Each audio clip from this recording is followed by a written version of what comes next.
ஆண்டவரும் அருமை இரட்சகருமா இருக்கிற இயேசு கிறிஸ்துவின் ஆச்சரியமான நாமத்தில் தினமும் கர்த்தருடைய சத்தத்தை கேட்டுக்கொண்டிருக்கிற என்னுடைய பிள்ளைகளை வாழ்த்துகிறேன், ஆசீர்வதிக்கிறேன். நீங்கள் ஆசீர்வதிக்கப்பட்டவர்கள். இந்த நாளிலும் கூட கர்த்தர் உங்களை பார்த்து சொல்லி கொண்டிருக்கிற ஒரு வார்த்தை, நாம் எதை குறித்து மேன்மை பாராட்ட வேண்டும், நம்முடைய வாழ்க்கையில் எதை குறித்து மேன்மை பாராட்ட வேண்டும் என்று நமக்கு தெரிந்தாதான் நாம் அதை குறித்து மேன்மை பாராட்டுவோம். மேன்மை பாராட்ட வேண்டியதை மேன்மை பாராட்ட மாட்டுக்கிறோம்.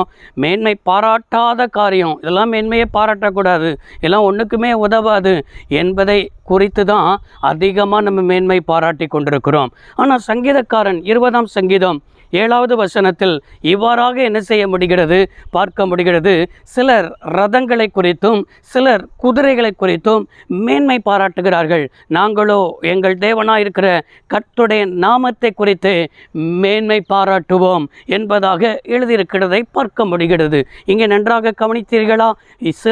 சிலர் என்கிறதான பதம் வருகிறதை பார்க்க முடிகிறது. என்ன சிலர் என்று வருகிறது?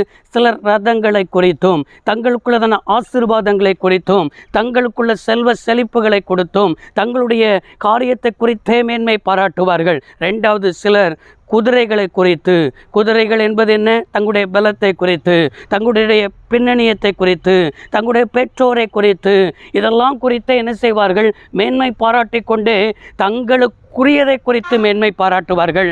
ஆனால் வசனம் சொல்கிறது, நாங்களோ ரட்சிக்கப்பட்ட தேவனுடைய பிள்ளைகளே, நீங்கள் மேன்மை பாராட்ட வேண்டும் என்றால் கர்த்தருடைய நாமத்தை குறித்து என்ன செய்ய வேண்டும்? மேன்மை பாராட்ட வேண்டும். கர்த்தருடைய நாமம் எப்படிப்பட்ட நாமம் என்றால் அது பலத்த துருகம், நீதிமான் அதற்குள் ஓடி சுகமாயிருப்பான் என்று எழுதப்பட்டிருக்கிறது அல்லவா? அந்த நாமத்தை குறித்து, அந்த நாமத்தின் வல்லமையை குறித்து, அந்த நாமத்திற்குள்ள ஆசீர்வாதத்தை குறித்து, இதை குறித்து தான் மேன்மை பாராட்ட வேண்டும். நம்முடைய தேவனுக்கு எத்தனையோ நாமம் இந்த வேதத்தில் சொல்லப்பட்டிருக்கிறது. ஜெபத்தை கேட்கிறவரே, மாம்சமான யாவரும் உம்மிடத்தில் என்ன செய்வார்கள்?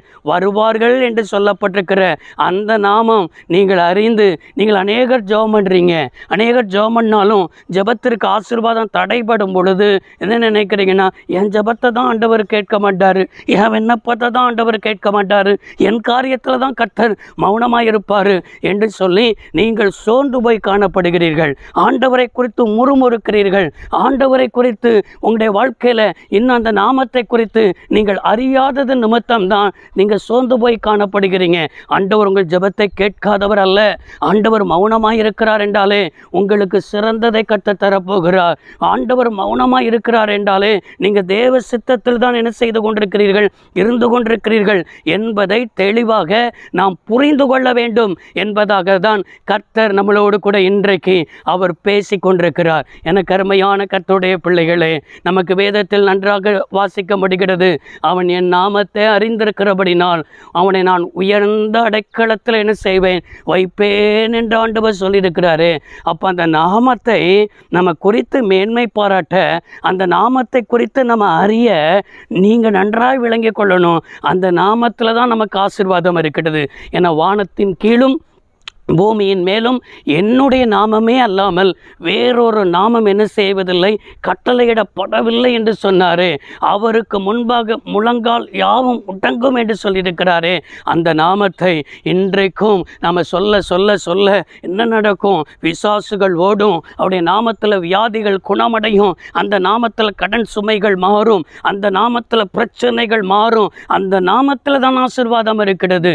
எனவே இயேசுவை பிடித்து கொள்ளுங்கள். அந்த நாமத்தை குறித்து மேன்மை பாராட்டுங்கள். அந்த நாமத்தை பற்றி கொள்ளுங்கள். உங்களுடைய வாழ்க்கை ஆசீர்வாதமாக இருக்கும். ஜெபிப்போம். சர்வ வல்லமையுள்ள தெய்வமே, இன்றைக்கும் நாங்கள் மேன்மை பாராட்ட வேண்டும் என்றால் கர்த்தருடைய நாமத்தை குறித்தே மேன்மை பாராட்ட எங்களுக்கு கிருபை தாரும். இயேசு இரட்சக நாமத்தில் வேண்டி கேட்கிறோம் நல்ல பிதாவே, ஆமென். கர்த்தர் உங்களை ஆசீர்வதிப்பாராக. God bless you all.